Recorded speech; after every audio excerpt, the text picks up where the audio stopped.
Welcome to episode 1 of this video series with people who credit emotional freedom technique with changing their lives. My name is Mary Jane Sharratt.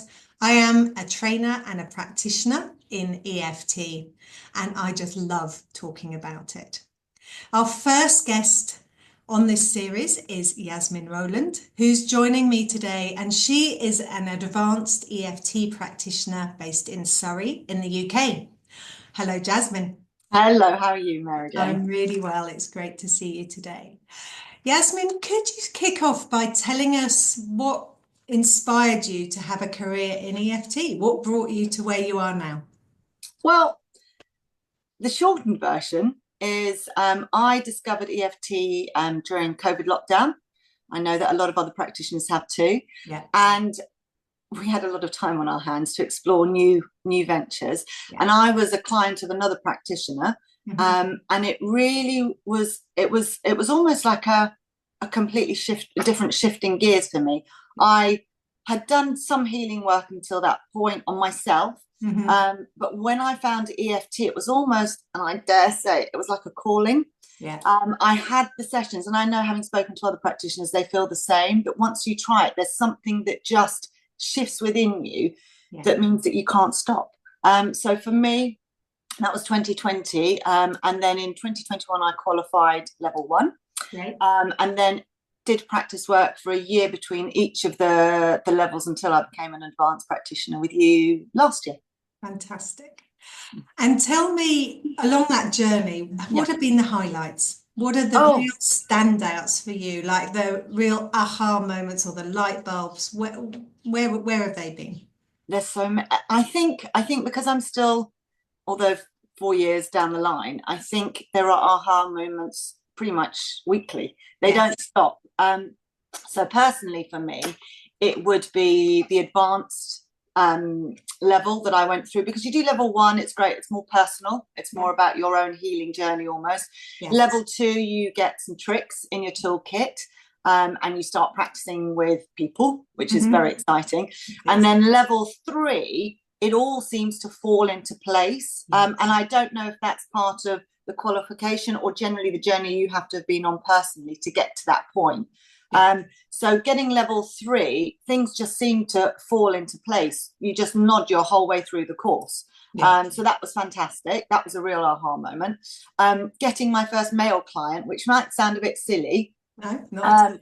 But there is a big difference working with different people. Every person's different anyway. Sure. But my area of specialism tends to be children, neurodiverse children, parents with neurodiverse children. That's a real pocket for me. And women my age that are relatable to me. They find some sort of resonance with the stuff that I do. That tends to be my pocket. So when I found working with a gentleman really different, there were lots of aha moments there, and that almost completed a bit of a puzzle for me too. Fantastic. That's great to hear. And would you say, or how would you say that your own life has changed by using EFT? When you reflect back on the last 5 years, what's really changed for you? Okay, well, I look the same and I talk the same, but otherwise everything else has changed. I mean, it is just, and that could be me personally, but again, having spoken to other practitioners, it feels like it just changes the way you look at the world. Because you have a lot more compassion for people around you and understanding of different people's journeys. So that's changed completely for me. Although I would say I was compassionate beforehand anyway, but it dials it up somewhat. I think also it has helped me in every facet of my life. It's helped me as a mother to my 2 children who are both highly sensitized. It's helped me in my relationship with my husband. I mean, I still want to kill him a lot of the time, but I don't think EFT is going to stop me with that. But it's helped me, again, give a greater, build a better understanding of what he might be going through. And then by modeling the right behavior, you can then shift things. So I think it's changed that too. And obviously friendships and relationships too, outside of the home. Fantastic. And can I ask, did EFT and all your training represent quite a big career change for you? Yeah, Yeah. So my career up until that point was 17 years in marketing and advertising in London. It was perceived to be quite glamorous and exciting, and it was. It was great fun. Had a great time. And then I took over the family business, which was a designer shoes and accessories shop. So that was retail, but self-employed. So there was a similarity there. Yeah. And then this. But this was, you call it a career, and yes, I have clients, and yes, it's a business, but I don't look at it as a career. I look at it more as a sort of, I don't know, without sounding really cringy, it's an opportunity to give back to people and help them on their healing journey, like people have helped me. So, so completely different. Yeah. And I think you're right. You know, obviously we have clients, we charge money, we have a living to make. But as well, for me, it's a gift to the world. It is. Sharing EFT. It sounds awful, doesn't it? But until you do it, it sounds corny. It just sounds, and listen, I don't go for cliches, but it is. I feel the same. Yeah, absolutely. And I think to expand on that, for me, you know, we can work with our clients, we can help them discover things about themselves and about things that have happened to them that they had no idea about. But also we're giving them the gift of being able to use EFT for themselves, which there's not many therapies that can say that. You know, it's not particularly easy to give yourself a foot massage unless you're quite flexible, or to give yourself acupuncture, or prescribe yourself a homeopathic remedy, or to give yourself counselling. But EFT is something that we can give to people that they can use on a daily basis. And it's really easy. I mean, it's the science behind what we do. We're trained slightly differently to our clients, obviously, but it's something they can do. For my clients anyway, they can do it in the loo at school when they're feeling a little bit, they can just take 5 minutes to reset their nervous system. They can do it before an interview. I've worked with someone, coached someone that's going in for a career change themselves, and they can do that waiting outside really discreetly. So it's a tool for their toolkit that they didn't really know they needed almost. Absolutely. Yeah. And I think it's still not that known. I mean, there is more. Definitely, it's getting out there. It's gaining momentum. Definitely. I saw an interview with Davina McCall. I think she's been using it. But I think it's not the answer to everything for everyone. But it is a skill to have, much like riding a bike. You know, why wouldn't you want to ride a bike? Why wouldn't you want to rebalance your nervous system? Yes. Given the opportunity. And now we know how important that is for us. You know, mental health is part of everyday conversation now. Why would you not want to have something that's going to help you today, tomorrow, and long term? Yeah, absolutely. And I think it's being discovered that pretty much everything is aggravated by high levels of cortisol, our primary stress hormone. And EFT has been proven by actually doing cortisol tests on people before and after using EFT to reduce cortisol by an enormous percentage. So it just transforms everything, doesn't it? Yeah, it does. Because when you have a calmer brain, when you're out of your fight or flight mode, you can make rational decisions. But when you're in fight and flight mode, no one's going to make any sense. No, absolutely. Yeah. And you see it sometimes in people's faces, don't you? When they're in fear, when they're in fight or flight, their face changes, and it almost gives them a kind of blinkered, narrow vision. You know, they can't see the bigger picture. They can't see the. But also, the lives that we lead now are so highly stressed, and it's not necessarily people. Sometimes when you start talking to people and you say, so, you know, we do a SUD score, don't we? We look at the scores of how stressed they are, and they go, no, I'm fine. Yeah. And then 10 minutes later, they're telling you about the awful week they've had. But we've got so used to managing that stress in whatever ways we can that we don't even recognize how stressed we are until someone shows us. Yeah. And gives us permission to acknowledge it. Which is massive, isn't it? Yeah. It's we're all so busy, as you say, I'm fine, I'm coping. You know, we're all so busy putting that nice shine on our Instagram lives. Yeah. That actually, I think it's really refreshing to be given permission to feel, feel overwhelmed, to feel the stress, to allow that in. Yeah, and I think it's different to, I'm sure you have the same, but I have clients that have done all sorts of different healing therapies. Whether that's talk therapy, whether that's you know, hypnotherapy or things like that, and all have their different merits. That's not to say one's better than the other. Yes. But for me and the life that I lead, which is a mum of 2 young children with a business and a busy household, it is a really easy one to bring into your life without, you know, too much expertise. You can do it for yourself, and then with the support of a practitioner, they can guide you as to how to take that journey further. So yeah, 100%. I completely agree with that. Tell me a bit more. You mentioned that you really enjoy working with neurodivergent children, sensitive kids, and also their parents. Can you tell me a bit more about how you're supporting children particularly? And is there a particular age range that you're specialising in there? I think with all practitioners, we're drawn to what we know. And I have 2 young children. So I've got, well, I say young, they're not very little, but I have a 7-year-old and a 12-year-old. And so by default, that's where I seem to fall into, because I understand what's going on in their world and what's going on in their parents' world.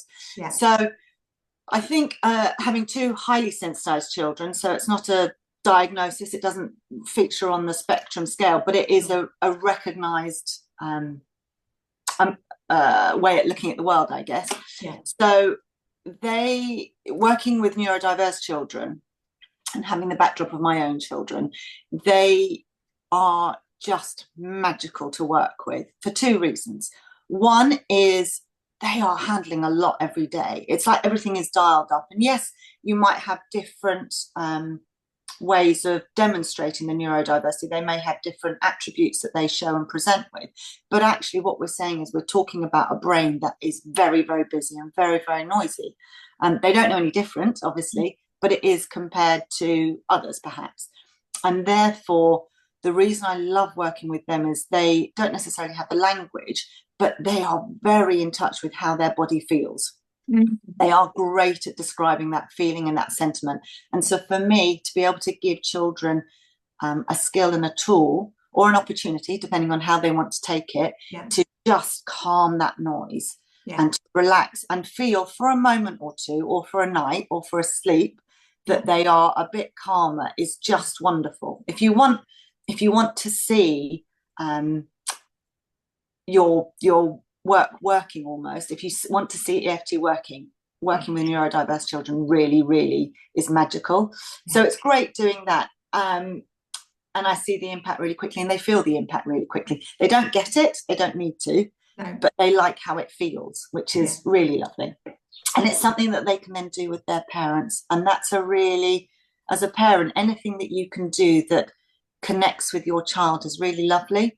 And so to be able to show the parent, because the parent will always be in the room with them, and I do them on Zoom so they can do it in the comfort of their bedroom, to have that connection with your child is really special. And it empowers the parents because they think, well, I can do this. But then separate to that, I work with the parents of neurodiverse children because their load is heavy. You know, they have concerns. We all have concerns about our children and what their future looks like. But I think with the pressures of society and conforming to society that we do today, it's more challenging for neurodiverse parents because their children don't always conform. Some do, and then fizzle by the time they get home, like all children, but slightly more so. So it's again, talking about the bit that where you said about giving back, it feels like you are really supporting people that need to, whether that's in your school community, whether that's in your local community, because often they don't know what their journey is going to look like. They don't have the support that they need to from the local council in the way that they really need it. So to be able to do this for them is really, really important, I think. Fantastic. And you mentioned earlier that you work on Zoom, and do you work on Zoom and face-to-face? How is that?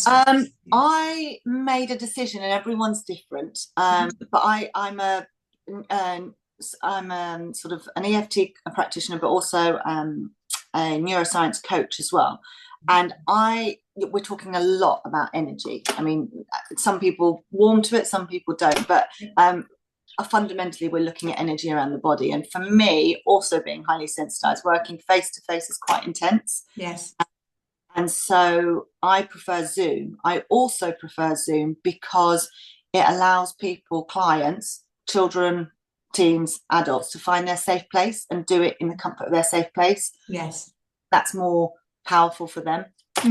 But I do face-to-face group work because that seems to, I don't know, ironically, that seems to work better. Energetically, we're able to collectively, because there's the borrowed benefit of it, we're able to collectively help each other through that session. So for that reason, face-to-face is a good in group format for me.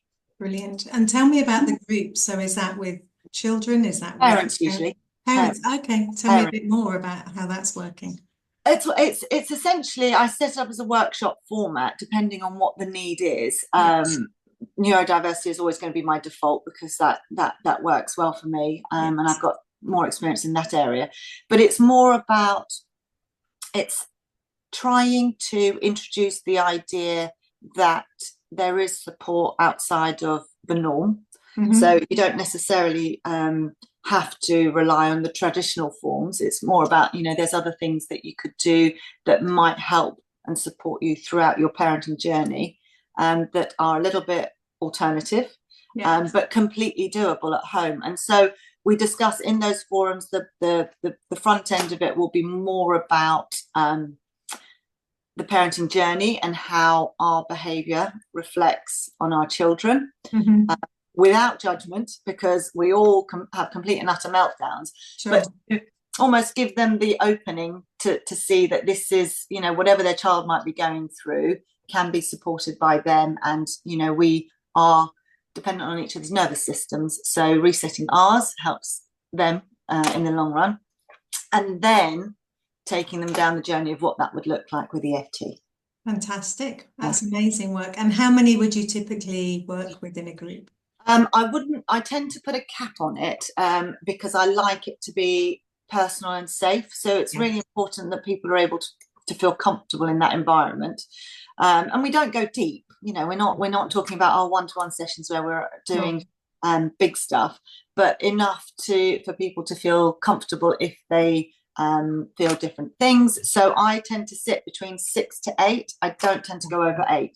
I have had people come in at the last minute, and it does change the dynamics. So 6 to 8 seems to work better for me. Yeah, that's a nice number, isn't it, for a group? And without breach of confidentiality, are there any particular individual breakthroughs that you've achieved with a client that you could share? Oh yes, there are 2 that come to mind because neither of them were expected. You never know what's going to happen when you go into session. And I meet my clients like I think all practitioners do. I meet my clients wherever they are. So I'll have a plan and a script, and it tends to, a bit like a birthing plan, it tends to get discarded because you want to have an idea of what you're going to do. And I was working with one particular child who wasn't actually in this case neurodivergent, delightful boy, but was really struggling at school. Even though he had a fantastic relationship with his parents, they couldn't understand what was going on, but they knew something was up. And we had a real breakthrough on session 3. Session 3 is always the magical session number. Session 3, when he whispered something that he was feeling. And that opened up a whole world of discussion, which was incredible. And his parents had no idea that was what was on his mind. And it's never, I've found, and I don't know if you found the same too, it's never as big as the parent thinks it's going to be. In our head as adults, we look at the world and sometimes it's quite scary and we imagine it's all of these awful things that our child's not telling us, and actually usually it's something quite small, quite simple. So that was a real breakthrough that he had, and he felt really, we continued after session 3, but by the end of it he felt really powerful and in control of his emotions. And I like to think, and I know he's wobbled since, but he hasn't come back to me since because he's been able, or he feels he's able to manage his own emotions, which I think is amazing. And he was 10. So to have that confidence at 10 is brilliant. So that was one piece. And the other was with a gentleman I'm working with. And I always thought it was a short-term thing that we were working on a particular thing that they wanted to address. So we addressed that. And in a funny kind of way, it's just got better and better in that, yes, they keep coming more, it's a regular thing now. We've been working a long time together. But the things that they are tapping into, almost the flower is opened and they're going, wow, if I've knocked that one on the head and I've knocked that one on the head, could I do that? Yeah, let's do that. So that has been really lovely to see, because actually they were the least, in terms of potential, I thought it was limited potential, but actually together it's really, really helped in all facets of their life. And I think that's been not an aha moment, but just it makes you feel like you're doing something good, and it's really working. So yeah, those two. Fantastic. And I love what you said about working with the 10-year-old boy, about that magic third session. I've seen that so many times, because I think for most people, they're coming to EFT completely new. They may never have had any sort of therapy. It's a bit of an experiment sometimes, isn't it? Yeah. I'll try it. Dipping their toe in. Yeah. And I always ask people to commit to a minimum of 3 sessions, because I think it's because of exactly that third session magic. So session 1 is often just learning the process, learning the tapping points. Session 2, start to get a little bit deeper. Session 3, really often that's when you get into, the deeper emotions. That tends to be, for me, often where people shed a tear, or many. And it really is that kind of breakthrough. It's like, oh, yes. And I love that. And also, what you were talking about, that ongoing work with people. For me, I found the sessions where a client shows up and they say, I haven't really got anything to work on today. That's where the magic because you haven't got that day-to-day going on. And so that allows something new to come up. So there's always a physical pain. There's always a way in, isn't there? There's always something niggly. And we None of us there. are perfect. And that opens up. There's always something we can always work with. Always something. As you said, it is like that flower opening, and that's a great analogy. It really is like that. So I love that you've said that. Yasemin, are you working with people anywhere in the world? Pretty much? Pretty much anywhere at the moment. I am international, but thanks to Zoom, I'm international. Yeah, anytime, any place, pretty much. There tends to be, with children, it tends to be after school, so it depends on which country they're in as to what time after school looks like. But it's a really lovely way to relax into the evening. And others, it's usually in the middle of the day. So I'm international. Fantastic. And so all the links, people can contact you and get in touch with you. I'll put all the links below the video so that people can see all of that. Something you'd like to finish with? Any closing remarks about the magic of EFT that you'd like to say? I think, well, I could go on forever, and I do quite often. Me too. I'll try not to, because you just feel like you want to spread the word. But I think for those that are perhaps watching this and don't really understand it, not really sure if it's right for them, I would just say give it a go, because there is no harm in giving it a go. I'm the same as you. I do the 3 sessions, and you will walk away. I mean, there's no doubt you will walk away with a skill that you can use for life. Even if you just do the 3 sessions, you will nail it within that. So you're taking away something. But even better than that, you might actually start on a really exciting journey about discovering who you are and what makes you happy and what your nervous system is needing. And that comes with time. But you've got nothing to lose. So you've got to give it a go, really. Fantastic. Thank you so much for your time. You're welcome. It's been great to always have this chat. Lovely. And you, always love to see you too. Enjoy your day, Yasemin. Thank you so much. You're welcome. Take care. Thank you. Bye-bye.